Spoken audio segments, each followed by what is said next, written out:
দেখতে পাচ্ছেন? আপনাদের অবাক লাগছে তো যে ওইরকম র্যাপ করা কেন? আসলে জাস্ট একটু আগে স্নান করে বেরিয়েছে, ঠান্ডা জলে। আবার ঠান্ডা জলে। আর বুঝতেই পারছেন, আপনারা জানেন কি লেভেলের ঠান্ডা পড়ছে। আর এটা আমি করিনি, না, এটা তুমি করেছো। বাড়িতে পুজো আছে, তাই সকাল সকাল স্নান করে বেরিয়েছে। মুখের মধ্যে ঢুকিয়ে দাও ফোনটা। দেখুন, বেরোনোর পর এত ঠান্ডা লেগেছে, আমি করিনি এটা, তো তুমি আমি র্যাপ করে দিয়েছি।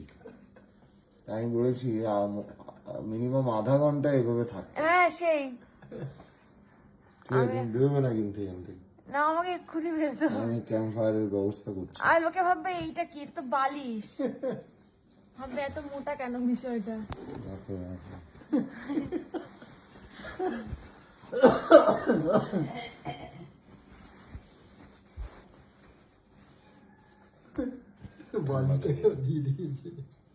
ঠিক আছে, কিছু বলবে? কিছু বলবো না বাবা, স্নান করে বেরিয়ে যা ঝড় তুললে তুমি। হ্যাঁ, আমি হাঁ করছি, ফোনটা ঢুকিয়ে দাও মুখের মধ্যে আমার। আরাম লাগছে না হ্যাঁ। এবার? দাও, আমি ওই এরপর একটু ক্যাম্প ফায়ারের ব্যবস্থা করছি, ঠিক আছে? এখানটা টাটা করে দাও। আর টাটা করতে গেলে হাত বের করতে হবে। টাটা।